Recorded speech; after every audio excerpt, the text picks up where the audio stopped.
In 1919, he hit 29 home runs and was sold to the New York Yankees. A three-run home run for Buffington. The Yankees now lead it by a score of 3-2. Bill Lee is now going over to a couple of the Yankees, and there they go again. Hits it to deep left. That might send the Yankees to the World Series. Varitek and A-Rod going at it. Roberts is going. Posada's throw. Roberts safe. What can I say? Just tip my hat and call the Yankees my daddies. Welcome to Fanbase, a deep dive into the greatest rivalry in sports. I'm Brian Shackman along with John Senecal. It's the Wayne Gretzky episode, number 99. The Wayne Gretzky. After Aaron Judge just won the MVP. Is he 99? Yeah. I don't even know Oh, what is he number 99? This guy. I could care less. I could care less. If I had a vote, I'd have voted for Ohtani. You would have been the third person. Right, that's 100% true. The guy behind the guy. Listen, to break it down, we'll talk about the MVP stuff. We'll talk about some free agent stuff as well on this episode, and we're lining up some guests. I mean, obviously, we'll have – you said that what's his name? The young man who was in the Baltimore organization who retired. Willie Yan. We'll get Willie Yan. We'll get Rico Brogna. Well, hopefully we'll get Bobby Dickerson as well if we get a chance. I mean, what a run they had. It just came up short. They went up 2-1 in that series. I thought. Yeah. Houston's just too good. They were just too good. It's just the Team America loves to. And you get that home field advantage, too. That sucks. You hate to be up against that. Well, you don't want to go back if you're the road team. You don't want to have to win both of those 6 and 7. It's just it's impossible. But let's start off with the MVP. Paul Goldschmidt. I mean, I feel great for him, and he's had he's been around a long time. I mean, for him to do that at this juncture in his career, I think is completely impressive. It's amazing how long he's been around. Like he's been around like longer than Trout. Yeah, I mean he and to peak, and I don't know if it's because the lineup insulated him a little bit, or I'm not really sure. Hasn't he finished? I feel like he's finished like in the top 2, runner-up like twice now. I feel like in his career. Yeah. And then in a way, I almost feel like he would have gotten less votes because Arenado finishing and taking so many votes away. Right. But I mean, no doubt he had such a great season. It's just like he is such an unsung. He's like Jose Ramirez. Right? You don't ever talk about the guy, but he's always good. Like, when has he not been good? When has Paul Goldschmidt not been good? No, and he broke in, and he's obviously spent years and years with Arizona. Broke in 2011. Well, that's Trout's rookie year, so he's the same age. He's as a Trout, career probably. 295 hitter. I mean, he's not super like over the top in any one category necessarily, but in the National League, although you can't discount it anymore. I was thinking about this. 35 home runs and 115 in the NL. I feel like the way the offense pre-DH was lighter in the NL, it's not really going to – those numbers are going to even out between the two leagues. It's not going to be the case. But we really don't – And he wasn't playing for Colorado or anything like that. I mean, there's not much to say. He's had a very steady career. He's had a great career. He's a great player. Boom, done. Let's go over to Judge because we obviously are figuring out what – This is the biggest debate I think everyone had is because Ohtani is the two-way, right? Everybody loves the two-way player, which he almost needs like his own award. Well, it is interesting when you talk about value. I think actually, listen, Aaron Judge deserves and no one's going to argue that he doesn't deserve the award. But I do think like Ohtani is one of the best baseball players to ever live. Yeah, it's right? a wording thing. It's the most valuable. Where would the Yankees be without Judge? Nowhere. They would have been awful. And the Angels were awful anyway. Right. So, I mean, the only one I really remember is, like, I think Cal Ripken won the MVP when the Orioles finished in last or something like that. And it was like a big controversy because it sort of, people thought it prostituted the meaning of the award. But when you hit 311 with 62 home runs, 131 RBIs, and your OPS is over 1,100, I mean. And the biggest thing, no errors. And you brought that up the other day. Unbelievable. I didn't even I had no know clue. that. No clue. And to think about, you played center field at Yankee Stadium and around the rest of baseball, and right field. Not a throwing error, not a fielding error, not charging a ball, not bouncing off your glove. It's unbelievable. So it really goes back to this. There has been no news of him signing, and I'm curious of what you think that quiet means. I mean, the collusion between the Mets and the Yankees. I mean, that was have something to talk about, right? Well, I mean, it's interesting in the sense that personal relationships. I mean, Steve Cohen's a competitive dude, and that there was a part of him for a while that's like, should I? And at some point, he made the personal decision not to do that to Hal Steinbrenner. And whether they get put up on baseball suspension, whatever the investigation is, I have no doubt that he, gave Hal a call and said, listen, I'm not going to do this to you. I just want you to know. And that's that. But I'm more interested in the quiet. What does the quiet mean? I just think it means that it's early. That's all. I mean, how often do you see big time free agents sign before Thanksgiving? But why wouldn't you go for it early? Well, Cashman said they made an offer since spring training to Judge. I think they made it during the season. I obviously don't think they made it after the season. But again, we talked about this. You wonder, do you lay in the weeds and wait and see what he has to offer from other teams? It's such a slippery slope. I feel like the Yankees just have to come out and just offer him something and he can't refuse. Right, like now.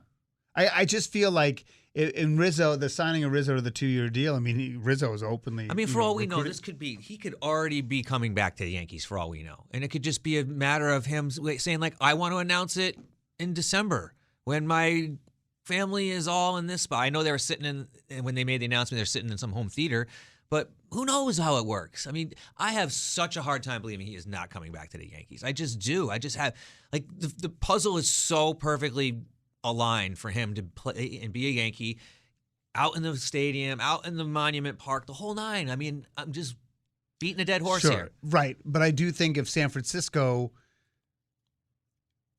comes in with something big and if it's a sign at all costs, I mean, there's a couple teams out there that could make the Yankees I don't think the miserable. Yankees are. I think the Yankees will get outbid money-wise, but I think it's going to come down to what Aaron Judge wants, what he wants to be his legacy about. Does he want to set the home run record in the AL and play for the Yankees and all of a sudden go run off the San Francisco Giants? Yeah, the San Francisco Giants have been a great organization, but they're not the New York Yankees. It's not like Brady where you're going to go to a team for like 3 years. Right. He's going to go somewhere for 5 or 6 years where it's going to be a split and cap. NFL quarterbacks are such a different No, but the point is, I'm just making a I get what you're saying. comparison because he's not going somewhere for a cup of coffee. No. Where he might end up, depending on what happens in the playoffs, if he goes somewhere else and wins a World Series, he might end up being defined by that team. Right. Aaron Judge is not signing a 1 year with an option. No, that is not even my point. I know. My point is he's going somewhere for a long time, and if he does well there, he will be defined by there and not here. Not the Yankees. And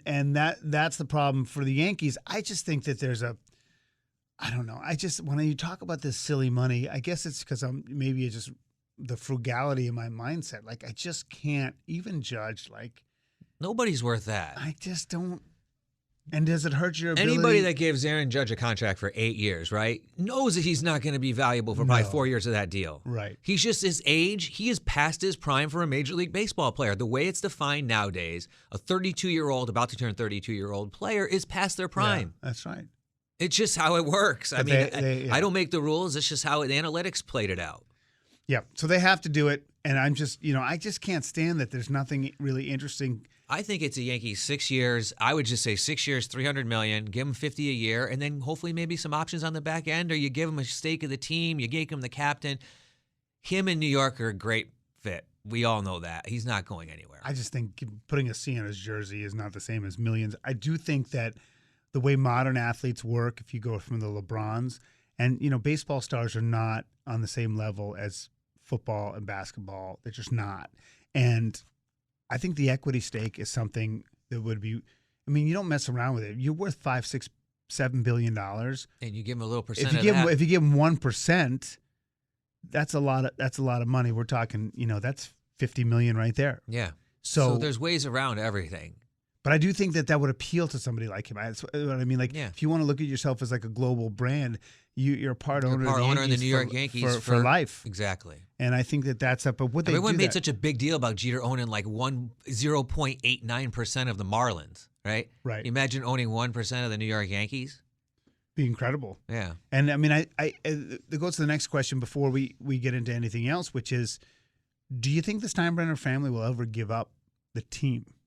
Because there were rumors that Hal might sell. It doesn't really love baseball. Nobody's in the pipeline to run it. Yeah. But it's such an asset. I think it really comes down what to he paid. George paid $10 million? Yeah, it was something like that, 8 or 6, or it was not more than $12 million. To answer your question, I think it just really depends on, can they keep it in the family? I think that's very important to them because it's always been associated with the Yankees, modern day Yankees, obviously, since he bought it. What was it, from CBS or something? He bought it was like early 70s. Yeah, so it's it's not worth $6 billion, but it would go. Listen, if the Washington Commanders go for $6 billion, the Yankees will go for $8 billion. Oh, Yankees should be double that. Freaking Commanders. Well, the Commanders are surprisingly the top 5 most valuable Yeah, franchises. but I mean, in they're the sports. Commanders. So are the Cowboys, and nobody cares about them except Well, for you don't. You don't care about them. You don't care about them. A lot of people do. Yeah, a lot of people care about the Cowboys. But getting back to this selling the team, right? To answer your question, if they can keep it in the family, I think they keep it in the family. I think that's an important thing to them. And obviously, they're going to die off. And if there's no one, they got to have kids, I would hope, or somebody with the name. But if not, maybe the last parting thing is to sell the team. Somebody's going to buy it, or some conglomerate will buy it. Of course. There's so many wealthy people, individuals. Look at what Steve Cohen did. I mean, there's plenty of people that want something else to do that have billions and billions. And who is of the dollars. right person to sell it to? I mean, I don't think you sell it to Jeff Bezos and turn it into a barcode. No, but Bezos, I think, will buy the Commanders. I do. I think he will. But anyway, he's John Senecal. I'm Brian Shackman. This is Fan Base, a deep dive into the greatest rivalry in sports. And, just looking at the general, broaden out the free agent market. When I talk about Xander, which there's really nothing to report other than I wonder what his value is. I mean, Trey Turner, Carlos Correa, even Dansby Swanson. Well, going back to what you said before about Judge, right? If they wait and these guys start getting plucked, where's your plan B? Because I would think the Yankees' plan B if Judge leaves would be someone like a Trey Turner. Even if Judge stays, I would think the Yankees would want to target someone like that if they can afford it. I mean, if they want to pay for it. Well, the problem with the Yankees is if they give them $50 million, to what degree does it constrict them in other places? Right. And no, they can afford it, but do they want to pay it? Well, and do they want to pay the taxes and all the draft pick crap that's associated with it now? But you can really, if you can poo-poo the luxury tax stuff, but that's really like it's big bucks when you're just adding to the. And it's not just that you lose depth in draft picks now too. Like you'll go from the 3rd pick to the 2nd round pick if you and that's a spend concern. Too much. But my point is that I'm not going to restate the point about Xander being worth more to the Red Sox than other teams, but the longer somebody like Xander stays out there, I think the worse it is for his market. Now, I'm just curious if there's any other free agents out there. So you think there would have to be a big counter signing if they lost Judge? And I would say that there's no counter signing if they lose Judge. I mean, there's no counter signing, but you need to do something. There. There's no way that the Yankees are going to lose Aaron Judge and their fan base is going to be like, all right, cool, let's roll into next season, because they didn't have anything other than Aaron Judge this season, right? You want to hear something funny? Out of all the outstanding left fielders in free agency, including Benintendi, Joey Gallo has the highest WAR. Yeah, I don't think we're out there. Yeah, I would bring Jason. I would bring Jason Dominguez up before I would have Joey Gallo. It's really funny that that's the case, and I don't really.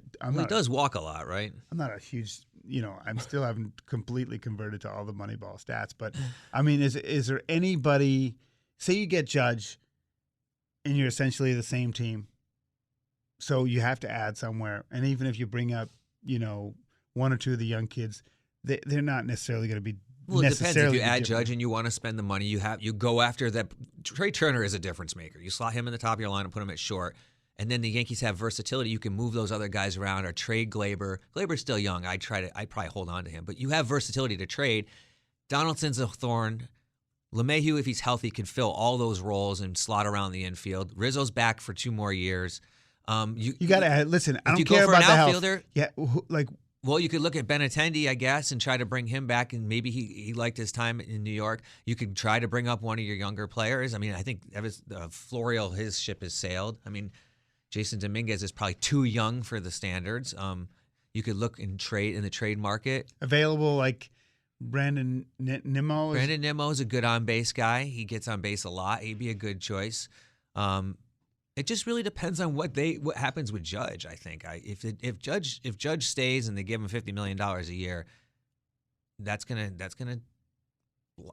hamstring you a little bit. I don't see outside of the shortstop position. No, there's not. There's not a lot out there, there's not a lot worth going after. And I think that's why everyone's talking about the shortstops again, because Correa's back in the fold because he opted out. So you look at they keep talking about Philly that wants a shortstop, so they're thinking Bogarts or Turner or Correa, one of those 3. So you think they'll take one of those 3. I see Bogart really interesting because I think Bogarts, one of the places he would fit is Philly. Yeah, I think he would fit good because there's not a lot of offensive pressure for him to produce, and he's like a 10 out of 10 in the locker room, right in the clubhouse. Where I'm not saying Correa's not. Correa's impressed me a little more. I just lump him in with Houston, so I haven't really given him a chance. But by all accounts, he's solid. Yeah. And I don't know much about Trey Turner, so I would say Trey Turner for your value is probably the best out of all of them. He won't hit as many home runs, but I think he's younger. he's just a great baseball player. He's just so fast. He's just a very dynamic player. Gets on base, hits for average. He does hit like 20-something home runs. So prediction before we go, when do you think we'll get news? Do you think it'll be in the new year? I think it will be Christmas time for Aaron Judge. I think it will go into that. I don't think it's going to be one of those New Year things. I don't think it's going to drag that far, but I think it will be. But is that going to set off the dominoes? Is everyone going to wait until he signs? A lot of times that's how it works. They wait till these big free agents to set the market. Set the market. I mean, I don't think anyone's getting paid what Aaron Judge is going to get paid. I mean, DeGrom might come close. And Verlander might come close. Oh, I wouldn't give either one of those guys. No, but close. If Scherzer's $43 million, right. somebody's going to give them that money. You know that. You know someone's going to pony up $40 million for Verlander, even if it's a one-year deal. He just came off a Cy Young. Who cares? They don't care. Baseball is so driven by what you just did. It's insane. Man, I wish I was a good baseball player. Makes them. I mean, look at these guys like Michael Harris, who won the NL Rookie of the Year. That dude hasn't even played at all, and he just signed like an 8-year, $98 million contract. But you know what? Atlanta's so smart, though, because they are smart. Even if a couple of those guys don't pan out, if you lose the 3 years on a Judge contract, that's $150 million. If you lose the last 3 years on that contract, it's 50. Yeah. So I mean, there's a big difference. I wonder what the deal with these contracts is going to be when the tax man and the deferral man starts coming, because the money that's being deferred in all these contracts now is insane. I mean, some of these guys are. Do you think Bobby Bonilla is getting paid? There's guys that are going to be getting paid like $10, $15 million a year, 10 years, 15 years from now. Good for them. Right, but that's crazy because everyone's saying payroll. But I mean, you think some of this deferred money on this payroll is going to be increasing close to $100 million for some of these teams. Yeah, in some ways, because I think that the game has been really hurt by the economics, whereas like the economics haven't really hurt football, in my opinion. But I think baseball's been hurt by the economics. Well, the guaranteed contract. But I think at some point it wouldn't be great if it all blew up. I mean, they're obviously still printing money, but the thing that would change the dynamic. Well, FTX was one of their sponsors. Will be when a TV contract isn't for more than it was in the past. Right, when they give up on the TV. That's when you can see the freak out on the salary side. As long as the revenues continue to go up, they'll continue to spend more. Yeah. It's when the revenues don't go up. I mean, look at the Red Sox. The Red Sox act like a small market team now. They do promotions all over the place, all this and that. I mean, it's kind of silly. Yeah. It kind of makes me mad, but that's because they stopped making as much money, and they need to find ways to juice the revenue. So that's the only thing that I see to change the rhythm of more and more salaries is if the TV money, ESPN or Fox. Well, at some point, you got to say enough is enough. I mean, I would hope so. How much can you give these guys? But every time I've thought that over the last 25 years. I remember the first, what was it, first million, first 2 million, first 4 million. It was like, holy cow, Jose Canseco's getting $44 million a year. And next thing you know, people are going to make $50 million a year. Crazy. He's John Senecal. I'm Brian Shackman. This has been episode 99. It's pretty amazing what started in the boredom of the pandemic. On a Zoom oh call. My God, it wasn't even a Zoom call. It was like StreamYard. I don't. It was just crazy. We haven't had many technical issues or anything. It's been pretty. No, well, you're good on the tech side. You do all that stuff. I try to do it. I don't do any of that stuff. I like this format better than sitting in a Zoom or next to each other with a green screen in a basement. Yeah, it's come a long way, and I'm really excited for the winter. We got to start lining people up. We got yeses, but we just have to put them on the holiday season's tough because people want to do it. It's just a question of when you're going to do it. So we'll get those people lined up for you. It's nice to have them in the studio too. That's what we try to do because it's more intimate, right? Yeah, Willie and Rico will come in. Rico's not a morning guy. Yeah. I like to record in the morning, and Rico's the banana guy would be good. Yeah, he said yes, but the question is, he's coming home to Connecticut in the holidays. Jackson Olsen. Question of when is he coming and when can we do it? So I'll have to loosen up my morning record because Rico's like, I don't know, I don't know if I can get there at 9 o'clock. It's pretty funny. It'd be nice to hear his perspective on how doing all the coaching and.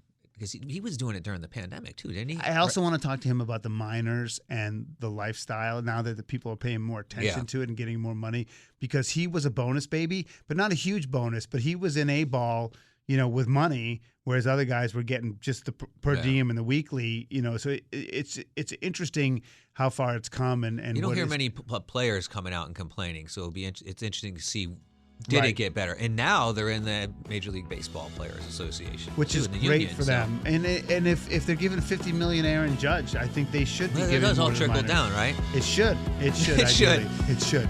To the little people like us, Brian. Exactly. We'll talk to you As we next buy time the merch. on Fanbase, a deep dive into the greatest rivalry in sports.